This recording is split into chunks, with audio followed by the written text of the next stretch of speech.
ਤੇ ਫਿਰ ਜੇ ਆਪਾਂ ਉੱਥੇ ਬਿਆਨਤਦਾਰੀ ਦੀ ਆਸ ਕਰੀਏ, ਘੱਟੋ ਘੱਟ ਮੇਰੇ ਤੋਂ ਤਾਂ ਹੁਣ ਤੱਕ ਤਾਂ ਮੇਰੇ ਤੋਂ ਕੋਈ ਬਿਆਨਤਦਾਰੀ ਹੋਈ ਨਹੀਂ, ਤੇ ਨਾ ਹੀ ਮੈਂ ਅੱਗੇ ਨੂੰ ਇਸ ਗੱਲ ਦੀ ਤੁਹਾਨੂੰ ਕੋਈ ਇਹੀ ਅਸ਼ੋਰੈਂਸ ਦੇ ਸਕਦਾ ਵੀ ਜੀ ਮੈਂ ਤੁਹਾਡੇ ਤੇ ਬਿਆਨਤਦਾਰੀ ਕਰੂੰਗਾ ਇਸ ਮਾਮਲੇ ਤੇ, ਵੀ ਨਹੀਂ ਵੀ ਇਸ ਗੱਲ ਨੂੰ ਜੀ ਤੁਸੀਂ ਥੋੜਾ ਜਿਹਾ ਹੌਲੀ ਕਰ ਲਓ ਜੀ, ਥੋੜਾ ਜਿਹਾ ਢਿੱਲਾ ਕਰ ਲਓ। ਮੇਰੀ ਤੁਸੀਂ ਸਾਰੇ ਜਵਾਨ ਮੁੰਡੇ ਹੋ, ਨਸ਼ਾ ਵੇਚ ਕੇ ਜੀਵਨ ਕੱਢਣਾ ਇਹ ਕੋਈ ਕਿੱਤਾ ਨਹੀਂ ਹੋ ਸਕਦਾ। ਅਨੇਕਾਂ ਹੀ 70% ਤੋਂ ਜ਼ਿਆਦਾ ਤੁਹਾਡੀ ਬਸਤੀ ਦੇ ਵਿੱਚ ਜਿਹੜੇ ਪਰਿਵਾਰ ਨੇ, ਉਹਨਾਂ ਦਾ ਜੀਵਨ ਦਾ ਜਿਹੜਾ ਮਨੋਰਥ ਹੈ ਨਸ਼ਾ ਵੇਚ ਕੇ ਆਪਣਾ ਜੀਵਨ ਯਾਪਨ ਕਰਨਾ।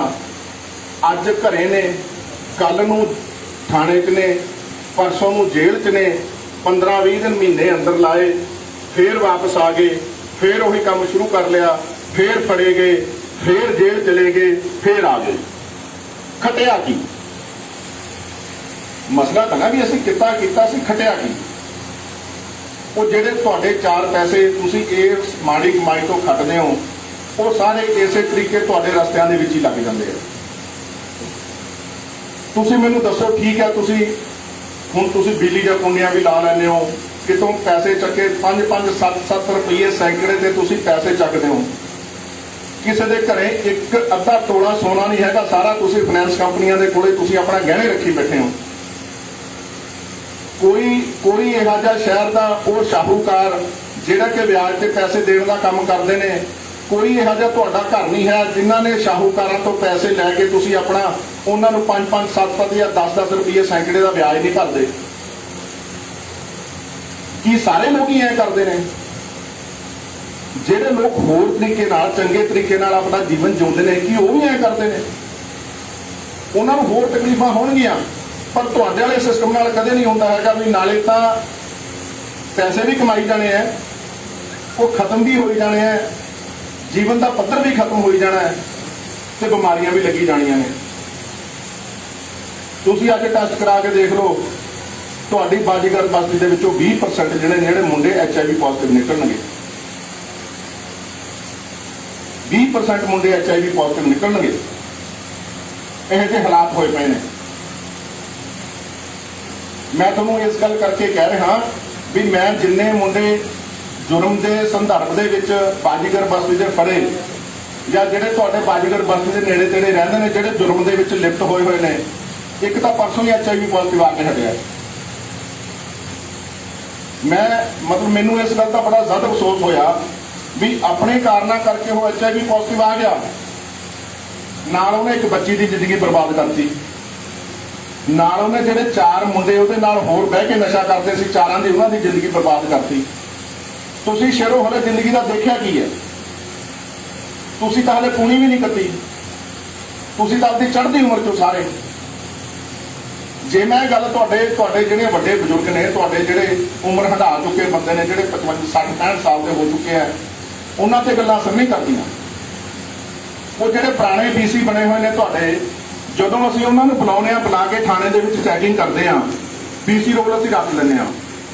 ਉਹ ਤੁਹਾਡੇ ਜਿੰਨੇ ਵੀ ਇੱਥੇ BC ਬਣੇ ਹੋਏ ਨੇ, ਅਸੀਂ ਉਹਨਾਂ ਨੂੰ ਫਿਰ ਬੁਲਾਉਂਦੇ ਆ, ਚੈਕਿੰਗ ਕਰਦੇ ਆ ਵੀ ਲਓ ਦੇਖੀਏ ਵੀ ਹਾਂ ਵੀ ਹੁਣ ਕਿਵੇਂ ਚੱਲਦਾ। ਸਿਵਾਏ ਰੋਣ ਤੋਂ ਉਹਨਾਂ ਦੇ ਪੱਲੇ ਕੱਖ ਨਹੀਂ ਹੁੰਦਾ। ਉਹ ਇਹ ਗੱਲ ਨੂੰ ਕਹਿੰਦੇ ਨੇ, ਮੰਨਦੇ ਨੇ। ਹੁਣ 70 ਸਾਲ ਦੇ ਹੋ ਗਏ ਵੀ ਸਾਡੀ ਸਾਰੀ ਜ਼ਿੰਦਗੀ ਉਂਝ ਹੀ ਵਿਅਰਥ ਲੰਘਾ ਲਈ, ਬਰਬਾਦ ਲੰਘਾ ਲਈ।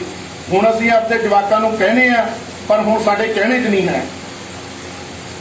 ਉਹਨਾਂ ਦੇ ਜਵਾਕ ਨੇ ਜਿਹੜੇ ਤੁਹਾਡੇ ਮਾਂ ਪਿਓ ਨੇ, ਜੇ ਉਹ ਨਹੀਂ ਕਹਿਣੇ 'ਚ ਹੈਗੇ ਤਾਂ ਘੱਟੋ ਘੱਟ ਤੁਸੀਂ ਤਾਂ ਆਪਣਾ ਜੀਵਨ ਸੁਧਾਰ ਲਓ। ਇਹ ਬੱਚੇ ਥੋੜੇ ਚਿਰ ਦੀ ਚਾਨਣੀ ਹੁੰਦੀ ਹੈ, ਇਹ ਪਟਵੀਜਣੇ ਵਾਲੀ ਚਾਨਣੀ ਹੁੰਦੀ ਹੈ, ਬਹੁਤ ਥੋੜੀ ਚਿਰੀ ਚਾਨਣੀ ਹੈ, ਜਿਹੜੀ ਕਿ ਦੇਖਣ ਨੂੰ ਥੋੜੇ ਸਮੇਂ ਵਾਸਤੇ ਬਹੁਤ ਵਧੀਆ ਲੱਗਦੀ ਹੈ। ਤੁਸੀਂ ਸਾਰੇ ਦੇਖ ਹੀ ਰਹੇ ਹੋ, 5 ਗਲੀਆਂ ਨੇ ਤੁਹਾਡੇ ਬਾਜੀਗਰ ਬਸਤੀ ਦੇ ਵਿੱਚ, ਕੁੱਲ 5 ਹੀ ਗਲੀਆਂ ਨੇ, 6ਵੀਂ ਤਾਂ ਹੈ ਨਹੀਂ ਕੋਈ। ਤੇ 5 ਗਲੀਆਂ ਦੇ ਵਿੱਚ ਤੁਸੀਂ ਆਪਣੇ ਆਪ ਹੀ ਆਪਣੇ ਜਿਹੜਾ ਵੀ ਬੰਦਾ ਬੈਠਾ ਹੈ, ਉਹ ਆਪਣੇ ਗੁਆਂਢੀ ਦੇ ਘਰ ਵੱਲ ਝਾਤ ਮਾਰ ਕੇ ਦੇਖ ਲਈ ਵੀ ਉਹਦੇ ਕੀ ਹਾਲਾਤ ਨੇ, ਇੱਧਰਲੇ ਗੁਆਂਢੀ ਦੇ ਕੀ ਹਾਲਾਤ ਨੇ, ਤੇ ਤੁਹਾਡੇ ਕੀ ਹਾਲਾਤ ਨੇ। ਸਾਨੂੰ ਜੱਜ ਸਾਹਿਬ ਨੇ ਵੀ ਕਿਹਾ, SDM ਸਾਹਿਬ ਨੇ ਵੀ ਕਿਹਾ ਵੀ ਇਹਨਾਂ ਨਾਲ ਜਾ ਕੇ ਸੈਮੀਨਾਰ ਕਰੋ। ਹੁਣ ਮੈਂ ਉਹਨਾਂ ਨੂੰ ਕੀ ਦੱਸਾਂ ਵੀ ਜੀ ਸੈਮੀਨਾਰ ਤਾਂ ਉੱਥੇ ਹੁੰਦਾ ਜਿੱਥੇ ਜਾਗਰੂਕਤਾ ਦੀ ਲੋੜ ਹੋਵੇ। ਜਿਹੜੀਆਂ ਗੱਲਾਂ ਸਾਡੇ ਸਾਰੇ ਸਮਾਜ ਨੂੰ ਪਤਾ ਨੇ,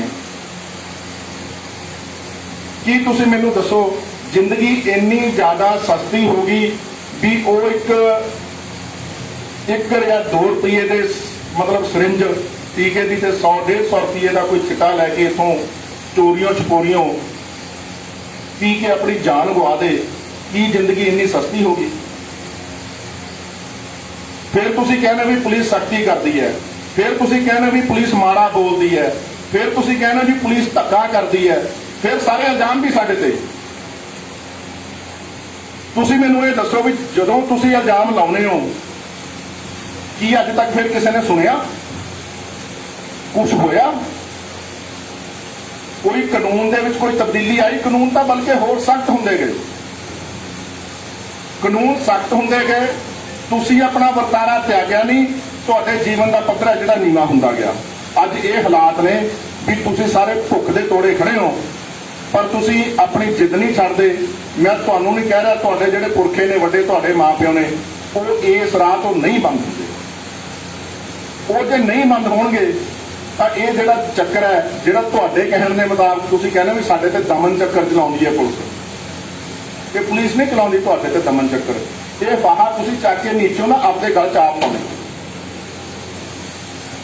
ਸਿਰਫ 5 ਗਲੀਆਂ ਨੇ ਜਿੱਥੇ ਜਿਹਨੂੰ ਹੌਟ ਸਪੌਟ ਕਹਿ ਕੇ ਉਹਨਾਂ ਨੂੰ ਤੇ ਤਿਰਸਕਾਰ ਦੀ ਨਜ਼ਰ ਨਾਲ ਦੇਖਿਆ ਜਾਂਦਾ ਹੈ। ਵੀ ਹੋਰ ਸਾਰੇ ਸ਼ਹਿਰ ਕਿਸੇ ਨੂੰ ਕਿਉਂ ਨਹੀਂ ਦੇਖਿਆ ਜਾਂਦਾ? ਸਾਰਾ ਸ਼ਹਿਰ ਵੱਸਦਾ। ਸੋ ਮੇਰੀਆਂ ਤੁਹਾਨੂੰ ਗੱਲਾਂ ਨੇ, ਤੁਹਾਨੂੰ ਦੱਸਣਾ ਹੈ। ਖਾਸ ਕਰਕੇ ਜਿਹੜੇ ਤੁਸੀਂ ਨਵੀਂ ਉਮਰ ਦੇ ਮੁੰਡੇ ਹੋ, ਮੈਂ ਇਹ ਗੱਲ ਮੰਨਦਾ ਵੀ ਜੇ ਮੇਰੀ ਗੱਲ ਦਾ ਕਿਸੇ ਇੱਕ ਤੇ ਵੀ ਅਸਰ ਹੋ ਜਾਊਗਾ ਨਾ ਤਾਂ ਮੇਰਾ ਇੱਥੇ ਆਇਆ ਕਾਮਯਾਬ। ਕਿਸੇ ਇੱਕ ਤੇ ਅਸਰ ਹੋ ਜਾਊਗਾ।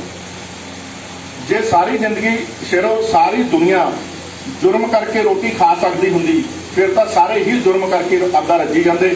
ਫਿਰ ਕਿਸੇ ਨੇ ਸੱਚ ਦੀ ਕਮਾਈ ਕਰਨ ਦੀ ਕਿਸੇ ਨੂੰ ਕੋਈ ਲੋੜ ਨਹੀਂ ਸੀ। ਬਿਲਕੁਲ ਨਹੀਂ। ਦੁਨੀਆ ਸੱਚ ਦੀ ਕਮਾਈ ਤੇ ਚੱਲਦੀ ਹੈ, ਦੁਨੀਆ ਕੂੜ ਦੀ ਕਮਾਈ ਤੇ ਬਿਲਕੁਲ ਨਹੀਂ ਚੱਲਦੀ। ਜੇ ਕੂੜ ਦੀ ਕਮਾਈ ਤੇ ਦੁਨੀਆ ਚੱਲਦੀ ਹੁੰਦੀ ਤਾਂ ਇਸ ਧਰਤੀ ਦਾ ਅੱਜ ਤੱਕ ਸਾਡੇ ਧਰਮ ਗ੍ਰੰਥਾਂ ਦੇ ਮੁਤਾਬਕ ਬੇੜਾ ਗਰਕ ਹੋ ਜਾਣਾ ਸੀ। ਦੁਨੀਆ ਬਿਲਕੁਲ ਸੱਚ ਤੇ ਖੜੀ ਹੈ, ਸੱਚ ਦੀ ਕਮਾਈ ਤੇ ਖੜੀ ਹੈ। ਕੂੜ ਨਖੁੱਟੇ ਨਾਨਕਾ ਓੜਕ ਸੱਚ ਰਹੀ। ਸੱਚ ਕੱਲਾ ਸੱਚ ਬੋਲਣਾ ਨਹੀਂ, ਸੱਚ ਦੀ ਕਮਾਈ ਵੀ ਹੈ, ਸੱਚ ਦਾ ਵਰਤਾਰਾ ਵੀ ਹੈ, ਜੀਵਨ ਜਾਂਚ ਦੇ ਵਿੱਚ ਵੀ ਸੱਚ ਹੈ। ਤੁਸੀਂ ਜਿੰਨਾ ਸੱਚ ਤੋਂ ਭੱਜੋਗੇ, ਜਿੰਨਾ ਝੂਠ ਦੇ ਮਗਰ ਜਾਓਗੇ, ਉਹਨਾਂ ਪਰੇਸ਼ਾਨੀ ਪਾਓਗੇ। ਚਾਹੇ ਉਹ ਜੇ ਮੈਂ ਨਿੱਜ ਤੌਰ ਤੇ ਆਪਣੇ ਆਪ ਨੂੰ ਕਹਾਂ, ਮੈਂ ਤੁਹਾਨੂੰ ਇੱਥੇ ਖੜਾ ਗਿਆਨ ਝਾੜੀ ਜਾਣਾ, ਜੇ ਮੈਂ ਵੀ ਕੋਈ ਪਾਪ ਦਾ ਰਸਤਾ ਫੜ ਕੇ ਆਪਣਾ ਜੀਵਨ ਨਿਰਵਾਹ ਕਰਨ ਦੀ ਕੋਸ਼ਿਸ਼ ਕਰੂੰਗਾ ਤਾਂ ਉਹ ਜਿਹੜੇ ਕਾਨੂੰਨ ਤੁਹਾਡੇ ਤੇ ਲਾਗੂ ਨੇ ਉਹ ਮੇਰੇ ਤੇ ਵੀ ਲਾਗੂ ਨੇ, ਉਹ ਇਹਨਾਂ ਸਾਰਿਆਂ ਤੇ ਲਾਗੂ ਨੇ। ਉਹ ਇਕੱਲੇ ਇਹ ਨਹੀਂ ਵੀ ਤੁਹਾਡੇ ਤੇ ਲਾਗੂ ਨੇ, ਆਹ ਜਿਹੜੇ ਬੈਠੇ ਨੇ ਇਹਨਾਂ ਤੇ ਵੀ ਲਾਗੂ ਨੇ, ਮੇਰੇ ਤੇ ਵੀ ਲਾਗੂ ਨੇ, ਇਹਨਾਂ ਸਾਰਿਆਂ ਤੇ ਵੀ ਲਾਗੂ ਨੇ। ਸੋ ਮੇਰੀ ਤੁਹਾਨੂੰ ਬੇਨਤੀ ਹੈ ਵੀ ਇਸ ਰਾਹ ਨੂੰ ਨਾ ਫੜੋ। ਇਹ ਕਾਲੀ ਕੋਠੜੀ ਵੱਲ ਨੂੰ ਜਾਂਦਾ ਰਾਹ ਹੈ, ਇਹਦੇ 'ਚ ਹਨੇਰਾ ਹੀ ਹਨੇਰਾ ਹੈ, ਇਹਦੇ 'ਚ ਚਾਨਣਾ ਕਿਤੇ ਨਹੀਂ। ਜੇ ਤੁਹਾਨੂੰ ਲੱਗਦਾ ਵੀ ਇਹਦੇ 'ਚ ਚਾਨਣਾ ਹੈ ਤਾਂ ਮੈਨੂੰ ਉੱਠ ਕੇ ਖੜਾ ਹੋ ਕੇ ਇੱਕ ਹੀ ਬੰਦਾ ਦੱਸ ਦੇ ਵੀ ਇਹਦੇ 'ਚ ਚਾਨਣਾ ਹੈ ਜੀ, ਅਸੀਂ ਇਹ ਰਾਹ ਨਹੀਂ ਛੱਡ ਸਕਦੇ। ਇਹ ਸਾਰੀਆਂ ਗੱਲਾਂ ਤੁਹਾਡੇ ਨਾਲ ਕਰਨੀਆਂ ਸੀ, ਇਸ ਕਰਕੇ ਕਰਨੀਆਂ ਸੀ ਕਿਉਂਕਿ ਕਈ ਵਾਰ ਹੁੰਦਾ ਹੈ ਵੀ ਅਸੀਂ ਕਿਸੇ ਬਰਦਾਸ਼ਤ ਦੀ ਹੱਦ ਤੱਕ ਜਾਂਦੇ ਹਾਂ, ਪਰ ਉਹ ਹਰੇਕ ਬੰਦੇ ਦਾ ਆਪਣਾ ਪੈਰਾਮੀਟਰ ਹੈ ਬਰਦਾਸ਼ਤ ਦਾ। ਜਦੋਂ ਹੱਦ ਪਾਰ ਹੋ ਜੇ ਤਾਂ ਇੱਕ ਵਾਰੀ ਹੋਕਾ ਦੇਣਾ ਬਹੁਤ ਜ਼ਰੂਰੀ ਹੁੰਦਾ ਹੈ, ਤੇ ਮੈਂ ਤੁਹਾਨੂੰ ਅੱਜ ਹੋਕਾ ਦੇਣ ਵਾਸਤੇ ਆਇਆ। ਖਾਸ ਕਰਕੇ ਜਿਹੜੇ ਤੁਸੀਂ ਨਵੇਂ ਮੁੰਡੇ ਬੈਠੇ ਹੋ, ਤੁਹਾਨੂੰ ਪੁੱਤ ਪਿਆਰ ਨਾਲ ਕਹਿਣ ਵਾਸਤੇ ਆਇਆ, ਤੁਸੀਂ ਇਸ ਰਾਹ ਨੂੰ ਨਾ ਫੜਿਓ। ਆਪਣੇ ਮਾਤਾ ਪਿਤਾ ਨੂੰ ਸਮਝਾ ਲਓ ਬਿਆਨਤਦਾਰੀ ਦੀ ਕੋਈ ਇਸ ਮਾਮਲੇ ਦੇ ਵਿੱਚ ਪੁਲਿਸ ਤੋਂ, ਜਾਂ ਕਈ ਵਾਰੀ ਕੋਈ ਮਨ ਦਾ ਹੋਰ ਵਹਿਮ ਹੁੰਦਾ ਹੈ ਵੀ ਕਿਸੇ ਤਰੀਕੇ ਦਾ ਕੋਈ ਰਾਜਨੀਤਿਕ ਜਾਂ ਕਿਸੇ ਤਰੀਕੇ ਦਾ ਕੋਈ ਹੋਰ ਸਾਨੂੰ ਪਰਦਾ ਮਿਲ ਜੂਗਾ ਜਾਂ ਹੋਰ ਸਾਨੂੰ ਛਤਰ ਛਾਇਆ ਮਿਲ ਜੂਗੀ, ਇਸ ਆਸ 'ਚ ਨਾ ਰਿਹੋ। ਇਹ ਤੁਹਾਨੂੰ ਕਿਤੋਂ ਪ੍ਰਾਪਤ ਨਹੀਂ ਹੋਣਾ।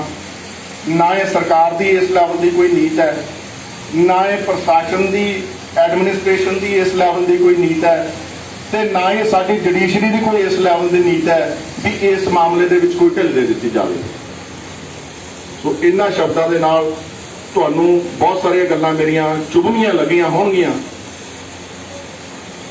ਕਿਉਂਕਿ ਜਦੋਂ ਅਸੀਂ ਕਿਸੇ ਦੇ ਫਾਹ ਸੋਟਾ ਮਾਰਦੇ ਹਾਂ, ਠਾਹ ਸੋਟਾ ਮਾਰਦੇ ਹਾਂ ਤਾਂ ਜ਼ਾਹਰਾ ਤੌਰ ਤੇ ਤਕਲੀਫ ਜ਼ਰੂਰ ਹੁੰਦੀ ਹੈ। ਕੁਝ ਗੱਲਾਂ ਮੇਰੀਆਂ ਚੁਭੀਆਂ ਵੀ ਲੱਗੀਆਂ ਹੋਣਗੀਆਂ, ਕੁਝ ਗੱਲਾਂ ਦੇ ਵਿੱਚ ਪਾਰਟਿਕੂਲਰਲੀ ਇਹ ਹੁੰਦਾ ਵੀ ਅਸੀਂ ਕਿਸੇ ਨੂੰ ਪਿਨ ਪੁਆਇੰਟ ਕਰਤਾ, ਉਹ ਵੀ ਲੱਗਿਆ ਹੋਊਗਾ। ਪਰ ਇਹ ਸਮੇਂ ਦੀ ਲੋੜ ਹੈ। ਜੇ ਅਸੀਂ ਅੱਜ ਵੀ ਆਪਦੇ ਮੂੰਹ 'ਚ ਘੁੰਗਣੀਆਂ ਪਾ ਲੀਆਂ, ਅੱਜ ਵੀ ਤੁਹਾਡੇ ਨਾਲ ਲੀਲੇ ਪੇਪੇ ਕਰਕੇ ਇੱਥੋਂ ਮੁੜ ਗਏ, ਫਿਰ ਇੱਥੇ ਆਇਆਂ ਦਾ ਕੋਈ ਫਾਇਦਾ ਨਹੀਂ। ਇਹਨਾਂ ਸ਼ਬਦਾਂ ਦੇ ਨਾਲ ਤੁਹਾਡਾ ਬਹੁਤ ਬਹੁਤ ਧੰਨਵਾਦ। ਹੁਣ ਮੈਂ ਬੇਨਤੀ ਕਰੂੰਗਾ ਸਾਡੇ ਧੀਰ ਜੀ ਨੂੰ, ਫਿਰ ਮੈਂ ਬੇਨਤੀ ਕਰੂੰਗਾ ਲਹਿਰੀ ਜੀ ਨੂੰ, ਤੇ ਉਸ ਤੋਂ ਬਾਅਦ ਜਿਹੜੇ ਐਮਸੀ ਸਾਹਿਬਾਨ ਨੇ, ਤੁਹਾਡੇ ਸੀਨੀਅਰ ਮੀਤ ਪ੍ਰਧਾਨ ਨੇ, ਇਹਨਾਂ ਨੂੰ ਬੇਨਤੀ ਕਰੂੰਗਾ, ਗੋਰੇ ਨੂੰ ਬੇਨਤੀ ਕਰੂੰਗਾ 2 ਮਿੰਟ ਵਾਸਤੇ ਤੁਸੀਂ ਇਹਨਾਂ ਨਾਲ ਗੱਲ ਜ਼ਰੂਰ ਕਰਿਓ, ਕਿਉਂਕਿ ਇਹ ਤੁਹਾਡੇ ਚੁਣੀਂਦੇ ਨੁਮਾਇੰਦੇ ਨੇ।